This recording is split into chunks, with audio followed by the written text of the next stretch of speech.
आप यहाँ सभी उपस्थित हैं, चाहे शिक्षक हो या हमारे स्टूडेंट्स, सभी को गुड मॉर्निंग मेरे तरफ से। देखेंगे आपको यही बोलना है कि आप इस कोचिंग में क्यों ज्वाइन किए, या कमी है या आपको खासियत नहीं बताना, कमी बताना है, कहाँ कहाँ कमी है, उस कमी को हम देखेंगे फिर इस पे ही करेंगे। ठीक है, कमी आप ढूंढ के बोलिएगा। ठीक है, बोलिए। यहाँ जो उपस्थित हैं सभी स्टूडेंट्स और टीचर, सभी को मेरे तरफ से गुड मॉर्निंग। मेरा परिचय, ऐसे तो मेरा नाम गुंजन कुमार है। मेरे पिताजी तो ऐसे खेती करते हैं, मैं एक किसान का बेटा हूँ। मैंने जब 10th की पढ़ाई शुरू की थी, उसमें लॉकडाउन था, तो मैंने 8 महीने 10th की पढ़ाई नहीं कर पाया। 4 महीने मैंने पढ़ाई की, वो भी इसी संस्था से की, सक्सेस कोचिंग सेंटर यहीं से की थी। यहाँ जो शिक्षक थे, चाहे वो किसी भी सब्जेक्ट के हों, उन्होंने 4 महीने में ही हमें इतने अच्छे से अपने क्षेत्र के जो सब्जेक्ट थे उसमें इतने अच्छे से हमें या हमारे सभी स्टूडेंट को पढ़ाया कि हम इतने अच्छे मार्क्स ला पाए। इसके लिए मैं सभी शिक्षक सबको धन्यवाद भी देना चाहूँगा।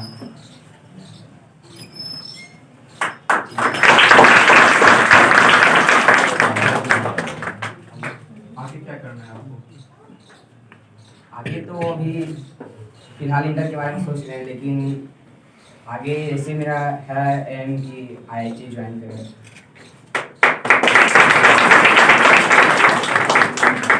बहुत अच्छी बात है। धन्यवाद, आपने विचार रखे, आप स्थान ग्रहण कर सकते हैं। अब मैं सेकंड स्थान पर आने छात्र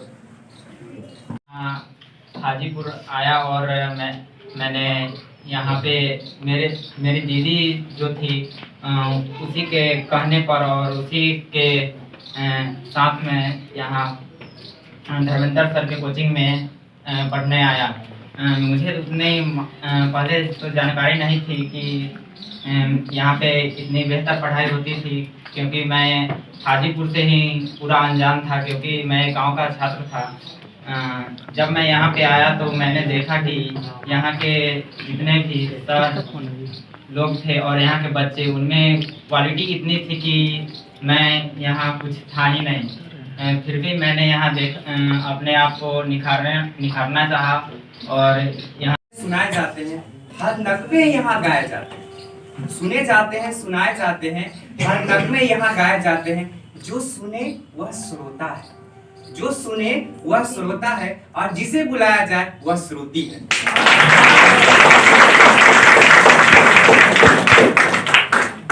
first of all all students and teachers को मेरी तरफ से गुड मॉर्निंग। और मेरा नाम, मेरे पापा एक बिजनेसमैन है, और मैंने सबसे पहले इस कोचिंग में एडमिशन लेने से पहले मैं इस कोचिंग के बारे में स्टूडेंट सबसे पूछा था कि ये कोचिंग के बारे में उन्होंने सब अच्छे से एडवाइस दिए और मैंने इस कोचिंग को ज्वाइन किया। और इस धर्मेंद्र सर ने मुझे इस कोचिंग में मैं एक्सेप्ट किया, इसलिए सर को थैंक यू। एंड सभी टीचर ने मुझे प्रोत्साहन किया कि अपने क्षेत्र में अच्छे मार्क्स लाओ और अपना माँ बाप को नाम रोशन करो। मैंने बहुत मेहनत किया और सही सर ने एडवाइस दिया बहुत सारे कि अच्छे मार्क्स लाने से तरक्की होती है। और बहुत मेरी मेहनत है और टीचर लोग की मेहनत है इस पर कि मैंने इतना अच्छा मार्क्स ला पाया। Thank you. मुझे यहाँ पे लेके आया और मैं यहाँ पे आने के बाद में कुछ कमज़ोर था, लेकिन धीरे धीरे सभी छोटे में मुझे अच्छे से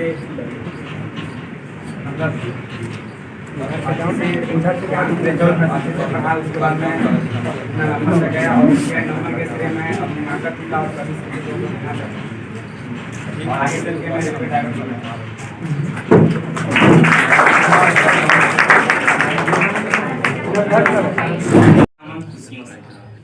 भर देते तेरा दामन खुशियों से, भले ही उसकी कीमत मेरी जान ही क्यों ना हो। और इसके साथ मैं बुलाना चाहूंगा अविनाश कुमार।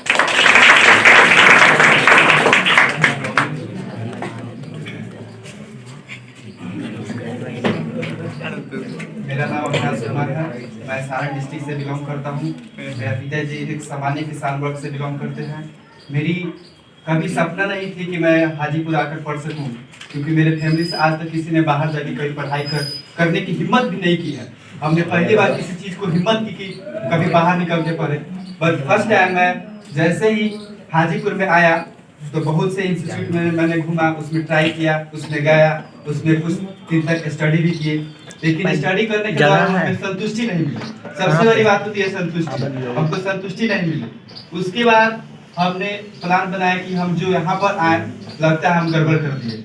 उसके बाद सोचने लगे कि हमको लगता चाहिए कि हम घर जा रहे हैं, लेकिन जैसे ही घर जा रहे थे तब हमको एक जौहरी बाजार में पोस्टर दिखाई दिया, उसमें से राहुल कुमार का लिखा हुआ था 451 नंबर।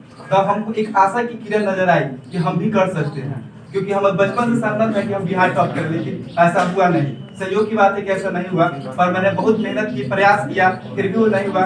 लेकिन इसके बाद में हमें कोई चिंता नहीं है, लेकिन हम आगे की ओर अडिग रहेंगे, हम अपने आप को पूरी तरह समर्थन रहेंगे। दूसरी मुसीबत उस बात पर आई जब हम कंटिन्यू पढ़ाई कर सके।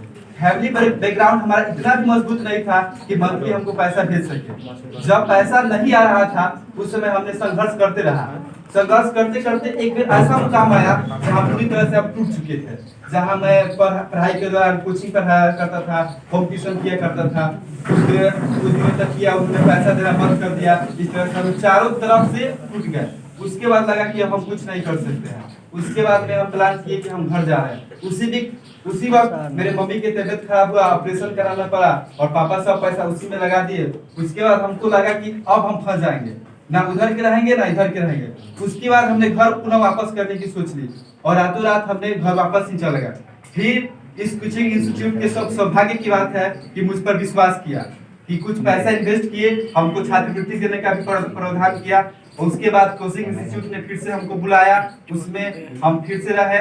उसके बाद जो 2 महीना का जो खर्च है जितने भी हुए सब कोचिंग इंस्टीट्यूट ने दे। इसके लिए हम कोचिंग इंस्टीट्यूट को दिल से धन्यवाद देते हैं।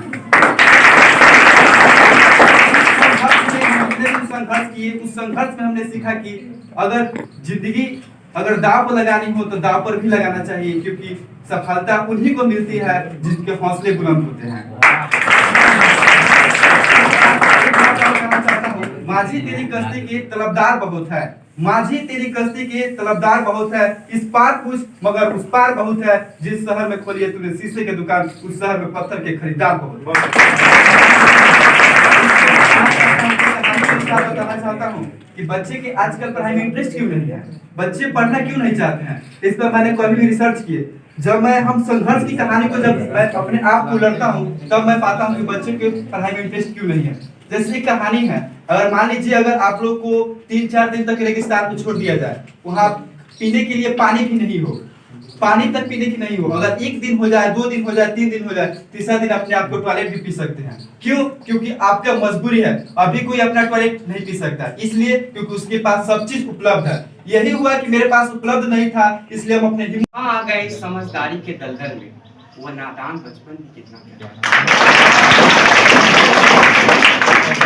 बुलाना चाहेंगे बिट्टू को, जो मेरे बचपन का नाम भी है और उनका भी साथ पहली बार आप लोग जाने आ जाइए।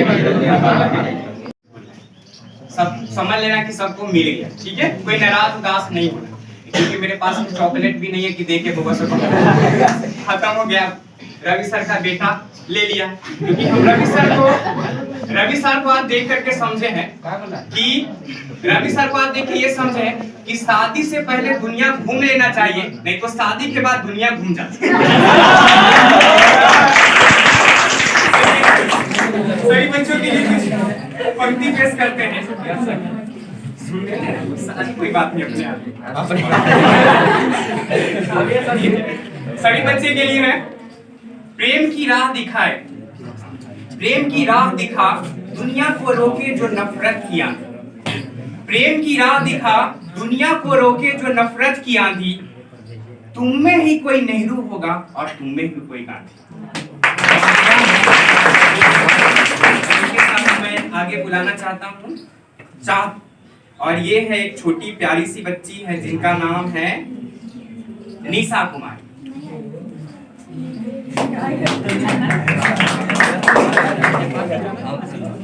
मॉर्निंग, मेरा नाम निशा है, मैं गांव में रहती हूँ। मेरे पापा बहुत गरीब है, हम बहुत मेहनत से पढ़े। गांव में लड़कियों को शिक्षा नहीं दी जाती है मेरे गांव में, इसलिए मम्मी पापा यहाँ पे लेके आए पढ़ने के लिए। यहाँ पढ़ेंगे। फिर हम लोग को कोचिंग के बारे में नहीं पता था, तो भैया बताए कि मेरा बेटा जाता है यहाँ पढ़ने के लिए, तो हम यहाँ पे पढ़ने आए। सर से पढ़ रहे हैं। संस्कृत में और मैथ में मेरा सबसे अच्छा नंबर आया है, इसलिए मैं बहुत खुश हूँ।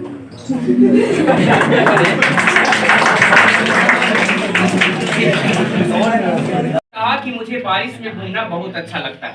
तो दर्द और गम, ध्यान देखिए, मेरे एक सबसे प्रिय शिक्षक थे, उन्होंने क्या कहा था कि बउआ एक बात का ध्यान रखना, अपनी गरीबी को कभी भी अपना कांटा मत बनने देना, अपनी गरीबी को अपना ढाल बना करके चलना, और ये तुम्हारे लिए आगे बहुत काम है।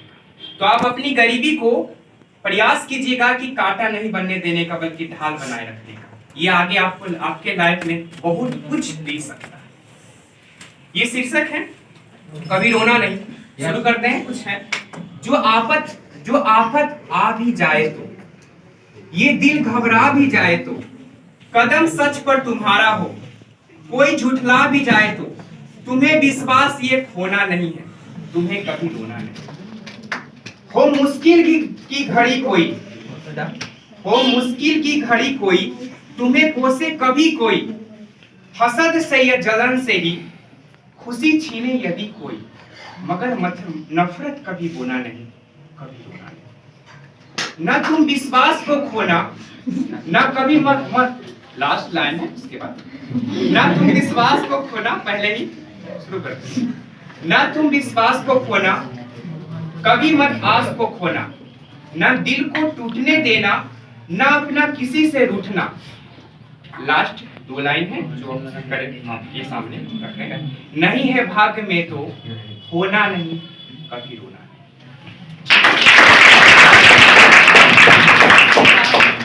हमारी अपनी छोटी नन्ही मुन्नी प्यारी सी बहन जैसी बउआ को बुलाना चाहते हैं, और इनका नाम है मोनी कुमारी। आइए और आकर के कुछ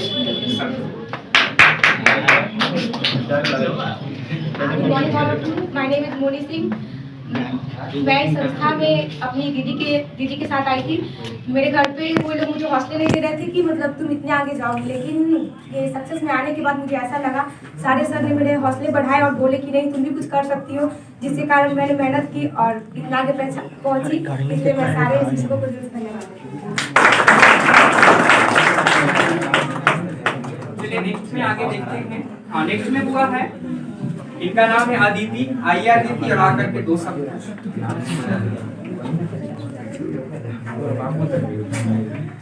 my name is Aditi Singh. मैं बहरौली से बिलोंग करती हूँ। वो बहुत पिछड़ा हुआ गाँव है जहाँ पे लड़की को 10th के बाद नहीं पढ़ने दिया जाता है, इसलिए क्योंकि उसके लेवल का लड़का नहीं मिलता है। और इसलिए मेरा घर आकर हाजीपुर में बना। हाजीपुर में गाँव है जहाँ पे उसका नाम है चकसकला। मैं वहाँ से अब 5 में पढ़ती हूँ। यहाँ पे मैं अपने भाई के कहने पर आई थी सक्सेस कोचिंग सेंटर में, और रिजल्ट आने के 1 दिन पहले मेरा भाई बोल रहा था कि तुम पढ़ने में अच्छी नहीं, तो तुम्हारी रिजल्ट 2nd की है, वो पूरा कन्फर्म हो रहा था। फिर भी मैं उसकी बात पर ध्यान नहीं दिया, और फिर उसका रिजल्ट आया तो इतना अच्छा, मेरे ख्याल से अच्छा नहीं है, लेकिन जितना इतना में संतुष्ट आदमी को रहना चाहिए। इसलिए आगे मैं तैयारी करूँगी इसके भी अच्छे से। धन्यवाद साथी को। और वहाँ के जो सरदार थे, सरदार की बेगम काफी सुंदर थी, काफी खूबसूरत थी। तो सारा धन दौलत लूटने के बाद शिवाजी के सेनापति ने सोचा कि मैं इस बेगम को भी लेकर के शिवाजी के दरबार में पेश करूं। तो धन दौलत लेने के बाद उस बेगम को भी शिवाजी के दरबार में लाया गया। शिवाजी के सामने सभी के सभी चीज को रखा गया। शिवाजी के सेनापति बोले कि जानते हैं महाराज, ये ऐसा बेहतरीन चीज दुनिया का है, जो इतना सुंदर चीज मैंने आज तक अपनी लाइफ में कभी नहीं देखा। आप देखिएगा तो दंग हो जाइएगा, इतना खूबसूरत चीज है। शिवाजी को ऐसा लगा कि कोई मूर्ति होगा या कोई अच्छी रचना होगा, क्योंकि उनकी बुद्धि तो बहुत अच्छा, प्रखर बुद्धि, उच्च सोच की बुद्धि थी। तो उसके बाद जब पर्दा को हटाया गया तो उन्होंने देखा एक उस पालकी में एक काफी खूबसूरत महिला बैठी हुई, जितना खूबसूरत महिला शिवाजी में भी अपने लाइफ में कभी नहीं। उसके बाद जो शिवाजी ने बोला दिल को लग गया। कि बहुत कम ही लोग ऐसा सोच पाते। उसके बाद शिवाजी ने बोले कि हे देवी, काश मेरी माँ आपकी जैसी खूबसूरत होती तो मैं भी कितना खूबसूरत होता। समझ गए इसका अर्थ क्या? इसके बाद भी जो बच्चे चाहते हैं, स्वेच्छा से चाहते हैं कि देखिए हम गुस्सा आता है तो हम डांट जरूर देते हैं, ठीक है, हमें अच्छा नहीं लगता है कि हमारे बच्चे गलत करें। और एक बात का हमेशा ध्यान रखना कि माता पिता की और गुरु की डांट काफी फायदेमंद होता है। एक हम लॉकडाउन में एक सत्य के साथ मेरा प्रयोग गांधी जी का पढ़े थे, तो गांधी जी की सत्य के साथ मेरा प्रयोग में हम एक चीज हमको सबसे अच्छा लगा जो आपको बता रहे हैं। सत्य के साथ मेरा प्रयोग में एक चीज सबसे अच्छा हमको ये लगा कि उसमें लिखा हुआ था कि गुप्त प्रेम से अच्छा है एक खुली हुई डांट। ठीक है, ये बात हमको बहुत अच्छा लगा। तो इसके बावजूद अब हम चाहेंगे जो बच्चे चाहते हैं यहाँ आकर के 2 शब्द बोलना, आकर के स्वेच्छा से कोई भी जूनियर या सीनियर कोई भी हो, अपने अनुभव के आधार पर, यथार्थ के आधार पर या फिर अन्य आधार पर आकर के यहाँ कुछ भी बोल सकते हैं, सुना सकते हैं। कोई आप बच्चे आ सकते हैं? बोलेंगे तो मेरा लक्ष्य नहीं बोल पाएंगे, इसलिए आज जो मेरा अब इस बार मैं बोलने जा रहा हूँ पूरी तरह से मेरा लक्ष्य पर टिके चलेगा। एक बात है, मैं आगे चलकर IAS अधिकारी बनना चाहता हूँ। IAS अधिकारी मैं क्यों बनना चाहता हूँ इसके बारे में बताना चाहता हूँ। IAS अधिकारी बनने में ना जो असली मजा है ना वो है सेक्रेटरी पर्सनल सेक्रेटरी नहीं, भारत सरकार में सेक्रेटरी। IAS बनने के लिए जो एलिजिबल है 21 साल की उम्र में आप एलिजिबल हो जाते हैं IAS बनने के लिए। जब ये सर्विस 30 साल कर सकते हैं, यानी 60 साल तक। अगर हम 21-22 में अगर IAS बनते हैं तो हम 37-38 साल भारत सरकार में काम करेंगे। और सेक्रेटरी के लिए जो मिनिमम एज है तो कम से कम 25 साल होना चाहिए भारत सरकार में सेक्रेटरी। अगर एक पद है फाइनेंस सेक्रेटरी बैंकिंग, देश का कोई भी बैंकिंग से जुड़ा कोई भी मामला उसके अंडर में। अभी IAS मात्र 18 साल की सर्विस किया JS के मामले में। Joint secretary banking, joint secretary banking का मतलब जब ज्वाइंट सेक्रेटरी बैंकिंग करेगा तो उसका मतलब है कि देश का कोई भी मामला, बैंकिंग से जुड़ा कोई भी मामला उसके अंडर में है, यानी कि देश का बैंक उसके पूरे कंट्रोल में है। उसके बाद आता है एडिशनल सेक्रेटरी, फिर आता है सेक्रेटरी। अगर कोई भी आदमी अगर फाइनेंस सेक्रेटरी है या होम सेक्रेटरी है, जो होम सेक्रेटरी है उसके अंडर में SPG, NAG, CRPF, BSF, ITBP, आई ब्यूरो सब उसके अंडर में काम करेंगे। तो होम सेक्रेटरी एक बहुत बड़ी पद है। और इसके बाद जो आदमी 25 से 2 साल और सर्विस कर लिया, जैसे 35 साल की उम्र में तक सर्विस कर लिया, वो आदमी कैबिनेट सेक्रेटरी बनेगा। वो इज ऑल सेक्रेटरी, यानी कि सब सेक्रेटरी का हेड होगा कैबिनेट सेक्रेटरी। जो उसके पास एक पब्लिक एडमिनिस्ट्रेशन लोक प्रशासन में लिखा हुआ है, कोई भी वंचित से प्रधानमंत्री की अगर मृत्यु हो जाती है तो देश के प्रधान PM के तौर पर कैबिनेट सेक्रेटरी रहेंगे। पूरे भारत सरकार के जो प्रशासनिक विभाग का जो सबसे बड़ा पद है वो कैबिनेट सेक्रेटरी है। वहां तक मुझे पहुंचने का सपना है। इसी पर एक और बात मैं कहना चाहता हूँ। मेरा रिजल्ट अच्छा नहीं, उससे मेरा कोई दुख नहीं है, लेकिन गालिब कह गए हैं हमको मालूम है जन्नत की हकीकत, हमको मालूम है जन्नत की हकीकत, लेकिन दिल को खुश रहने को गालिब ख्याल अच्छा है। ऐसे नाम शहीद स्वराजदीप उस समय उन्होंने रखा था। वहां पर जब पहुंचे तो एक काफी कमाल का घटना उनके साथ हुआ।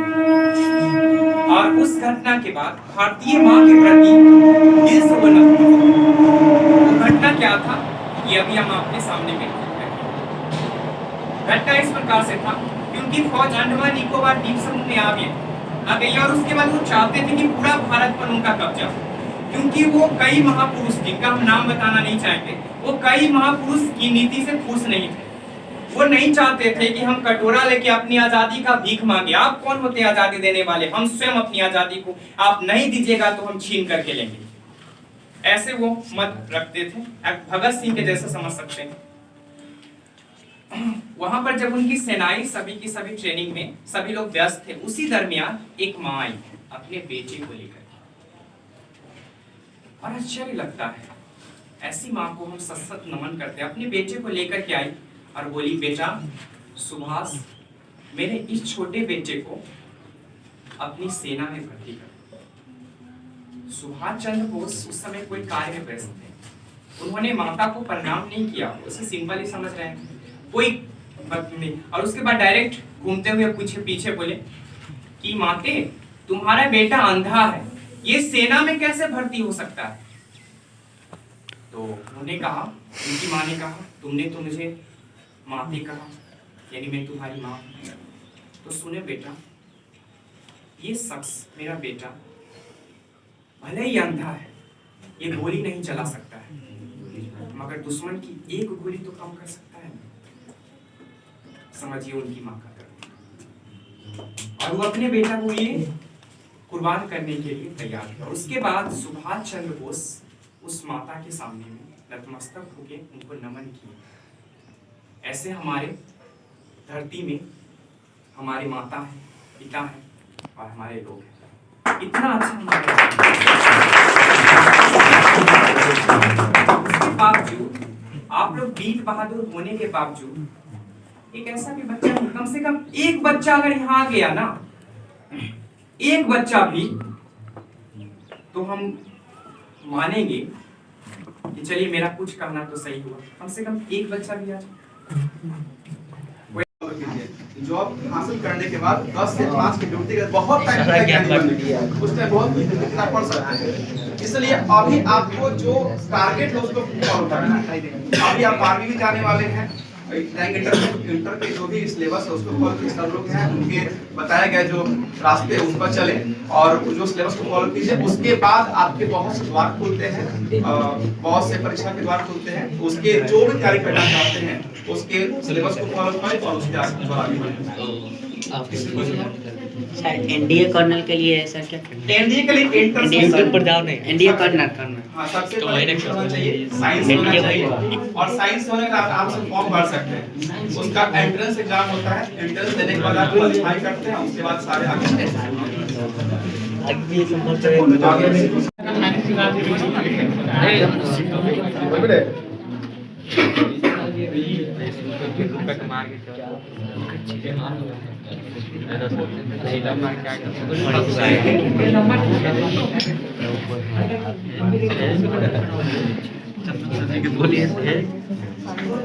कैमरा के साथ नहीं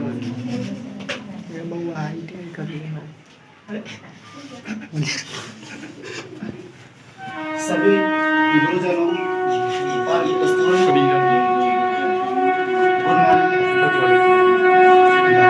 हम अभी तक बहुत से लोगों का बहुत सारा बात सुने, लेकिन एक समय सुनकर बहुत बुरा लगा। हर लोगों ने आकर से या तो अपना नाम बताया या कोर्स करके ज़्यादा अपने मार्क्स के बारे में बताया। किसी के बारे में ये सुने ही नहीं, किसी का एम्बिशन क्या है। 2-4 बच्चा हिम्मत करके बताया। एक बोला क्या IAS बनना है, एक उधर से बोले क्या कहते हैं मॉडल बनना है, एक उधर से बिहार पुलिस नेता, इधर से नेता। हम ये सुनकर बात ताजुब क्यों? हम आप सभी को बोलने का मौका देते सांसद, ठीक है, हम किसी को शांत रहने के नहीं बोल रहे, बस हमारी बातों को ध्यान सुनना और कोशिश करना कि हमारी बातों का जवाब दें। सबसे ज़्यादा क्या कहते हैं हिम्मत करके आप ही बोले IAS के बारे में खराब हुई। आप IAS के बारे में क्यों सोचें? आप थोड़ा सा सवाल है, बताओ सर। हम इसलिए सोचे कि जो समाज में जो क्रांति है ना, समाज में जो शिक्षा का, समाज का कुछ नहीं कर सकते। आगे बताइए सर। तो मेरा आपके रहने के बाद भी यहाँ क्लास में हल्ला हो रहा है, आप साथ नहीं हुआ, आप एडमिनिस्ट्रेटर कैसे हो सकते? संभव नहीं। सर कोशिश करेंगे, जैसे क्लास को शांत करने के लिए कोशिश करेंगे। क्या जैसे उनको सिखाएंगे कि किस तरह से शिक्षक को रिस्पेक्ट करना चाहिए। कभी नहीं सिखाता किसी को रहना कैसे।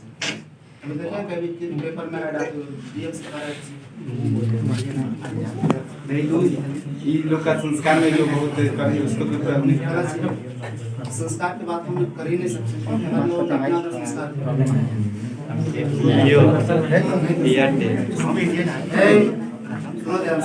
हम सबके पास पहुंचे, सबसे सवाल करें। ऐसा नहीं कि हम केवल इन्हीं से सवाल करें, सबसे सवाल पूछें। आप थोड़ा देर पहले सर से पूछ रहे थे क्या हम इंटर में आर्ट्स में आपको बहुत अच्छा मार्क्स मिला, 402 मार्क्स मिला। आर्ट्स के बारे में क्यों सोचे? सर हमको इकोनॉमिक्स में रिसर्च करना है। इकोनॉमिक्स में? हाँ। अच्छा बताओ, इकोनॉमिक्स में रिसर्च करने की जरूरी है कि इंटर आर्ट्स से? नहीं सर, तो मेरा उसमें रुचि आपके है। पेरेंट क्या करते हैं? किसान किसान हैं। कोई फैमिली मेंबर जो बहुत हाई लेवल के लोग नहीं है, कोई नहीं। कोई ऐसे संपर्क के लोग जो बहुत हाई लेवल के लोग नाम यहाँ पे है और वाकई में ये लड़का पढ़ने में बहुत अच्छा है, इसका भाई बहुत अच्छा किया। अगर ये भी उसने थोड़ी सी गलती की, इससे कितना अच्छा था, इसने खुद एक्सेप्ट किया कि वो हमसे फाड़ बेटर था। लेकिन इस लड़के ने अव्वल किया, वो बेचारा पिछड़ गया। क्यों पिछड़ गया? वो बॉस था लेकिन हल्की सी गलती की। और आप जानते हो, मूवी में देखते हो, बॉस अगर हल्की सी भी गलती करती है उसका एक छोटा सिपाही उसको मार देता है, क्योंकि चाहता है हम इस जगह पे हो। तो वही हम कहना चाहेंगे कि you all of them are boss and boss is always right. Okay, thank you.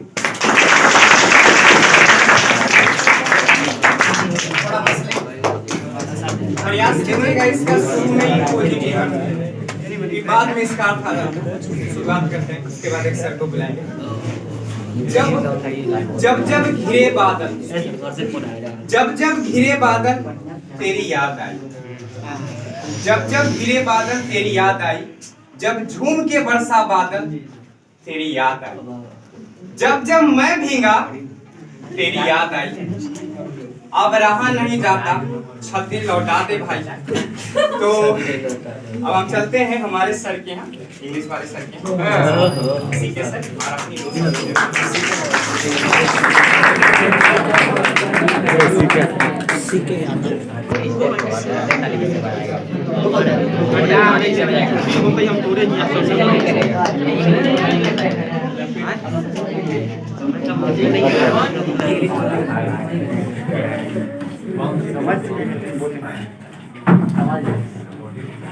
Being a teacher of English, I want to tell that whatever communication will be held here, I will try to communicate very simple language in English. Okay, few of the students just think that I can't understand whatever he is speaking, but I know it very well that most of the students are getting me, are getting my point, but they just rumorly they speak that sir whatever you are speaking we are not able to get it. Okay, आप झूठ बोलते हैं, अगर ऐसा बोलते हैं तो भी सर जो आप बोल रहे हैं मैं नहीं समझता, ऐसा नहीं है। जब मैं एक एक करके बच्चे से पूछता हूँ तो बताता है कि हाँ सर आप ये बोल रहे हैं। Okay, so listen, but before saying few things, I want to congratulate all the students who have secured a good position in the matric examination and they have entered in their real life. Okay, मेरे कहने का तात्पर्य है कि जो बच्चे इस बार matric exam पास किए हैं और वो आपसे पूछा जाता है कि आपने मैट्रिक किया, आप क्या करोगे? आप बोलते हैं इंटर। आप क्या बोलते हैं? इंटर। आप बोलते हैं कि मैं अब इंटर करूंगा, मैंने मैट्रिक कर लिया है अब मैं इंटर करूंगा। और inter is an English word that means प्रवेश, means now you are just entering into your real life। अब आप अपने वास्तविक जीवन में प्रवेश कर रहे हैं। This is the edge. Garden खोलाने लगा कि सर 2 घंटा का टाइम लिए थे और निकल गया, ज़्यादा समय बोलेंगे। ये जो जॉब किया है 5 है, मेरे यहाँ 96 थे 10th में, तो मेरा एक कोशिश था कि सबके सब टॉप करे। और ये नहीं है कि हम इस बच्चे कुछ कम पढ़ाएं उसको कुछ ज़्यादा पढ़ाएं, हम सबको एक जैसा पढ़ाएं। लेकिन कहीं कहीं कमी रह गया, कमी आप में ही कहीं, नहीं तो ये भर जाता। 5-6 लगा है। एक लड़का है 395, लग रहा था देना चाहिए, लेकिन हम बोल दें कि 400 से नीचे वाला को हम देखते नहीं हैं, शायद सुनना भी नहीं चाहते हैं, लेकिन मजबूरी है सुनना। जैसे अब कोई पूछ दे कि इसका कितना नंबर है, तो हम नहीं बोल पाएंगे कि इसको कितना नंबर आया, लेकिन ये तो याद रहेगा। ठीक है, तो एक मेरा एम है, शायद आप बता सकते मेरा एम क्या हो सकता है आपको बताना। कम से कम बिहार बोर्ड में प्रयास लेकर टॉप 10 में लाना है। सर कम से कम बिहार बोर्ड में आपका शुरू से रहा, जब तक से आप पढ़ा रहे हैं, कम से कम बिहार बोर्ड में टॉप 10 में कभी भी हम ला सकते, यही आपका है। सर बिहार बोर्ड में टॉप 10 में लाए चाहे नहीं लाए, लेकिन सारे स्टूडेंट का 85-90% इस तरह से मार्क्स है। और कोई आप यहाँ आइए। ठीक है।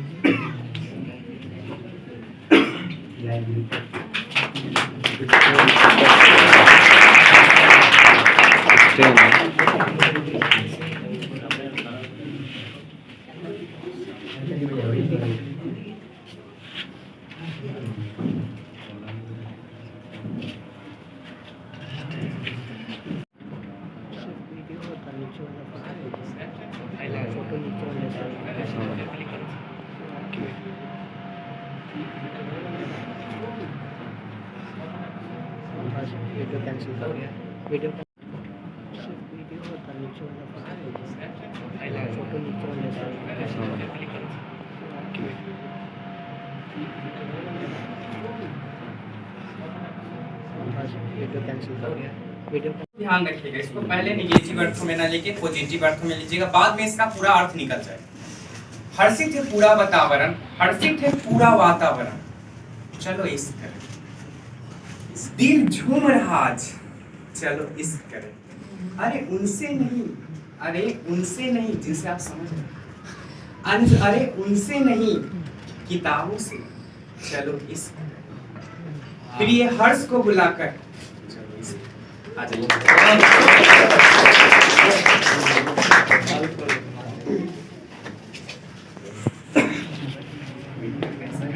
Not interested.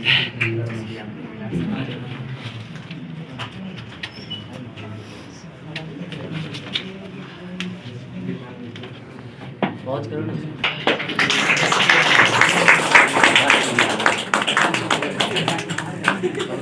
ठीक है बात।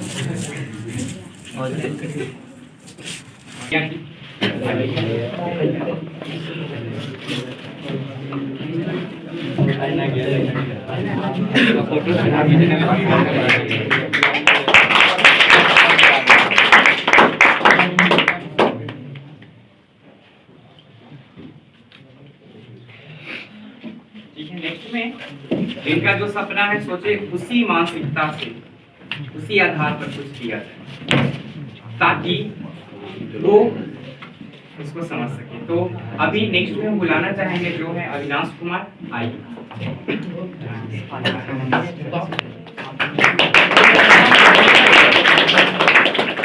इनका सपना है आईएएस बनने का, तो इस किताब में सारे आईएएस बनने का कारण कैसे किस तरह से प्लानिंग करेंगे।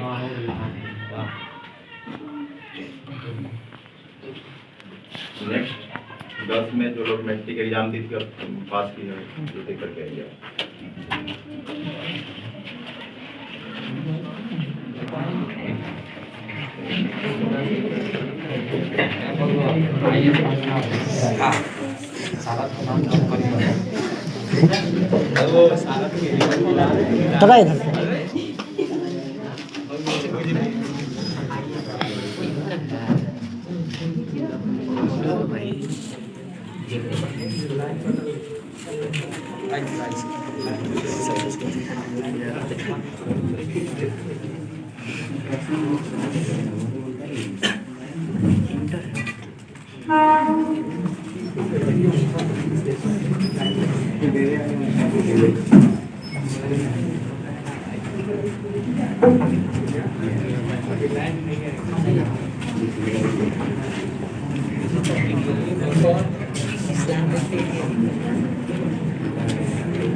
जूम कर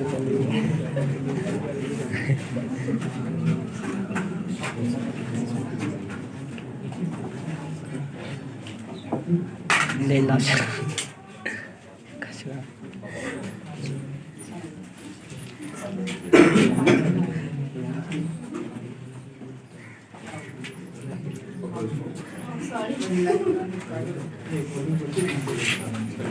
तुम लोग नहीं बोली कोमल।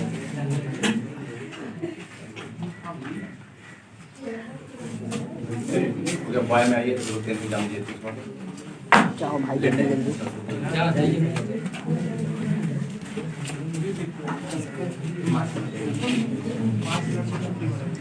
इसका इसका कितना नंबर आया था? ये अभी गया था ये अवार्ड लेने के लिए भी दिया था। ये अब आते जाइए, ऐसा नहीं किया जाएगा तब आइए नहीं समझा। चलो मनीष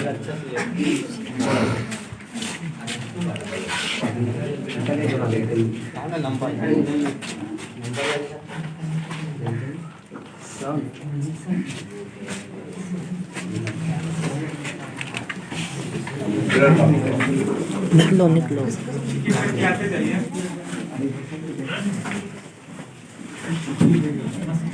साइड हो बाबा पछुआ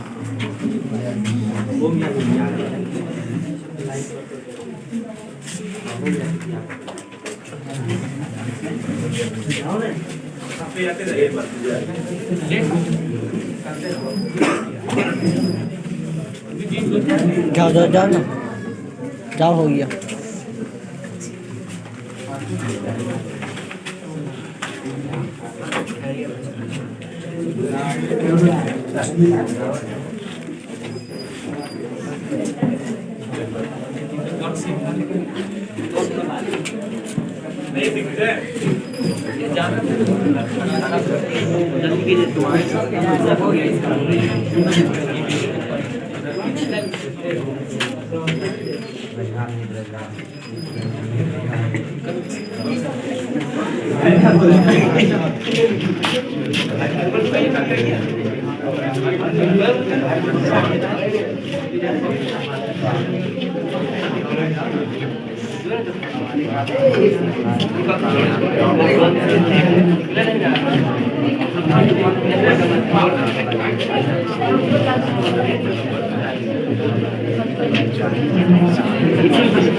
आओ ना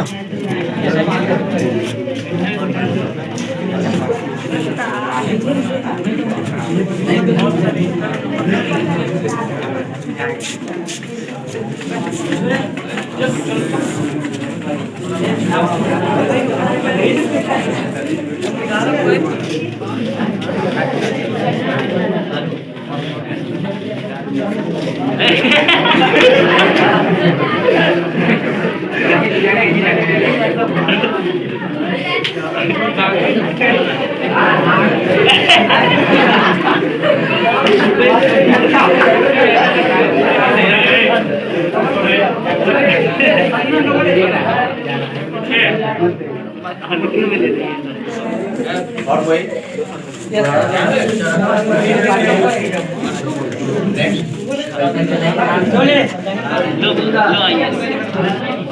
हो गया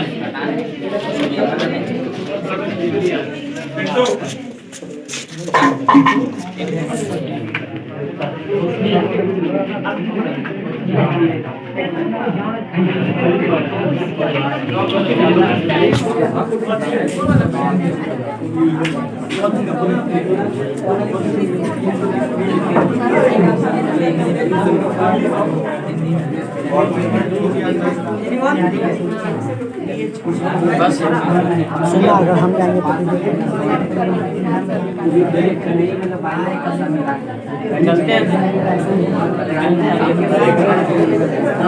चुप है भाई लिखा 11th बैच 11th का कल से ही दिया हुआ टाइमिंग पता है? Yes, sir. जो 11th पढ़ना है वो जो है आ जाएगा। टाइमिंग होगा 6:15 मॉर्निंग मॉर्निंग। हाँ 6:15 वहाँ आ जाइएगा।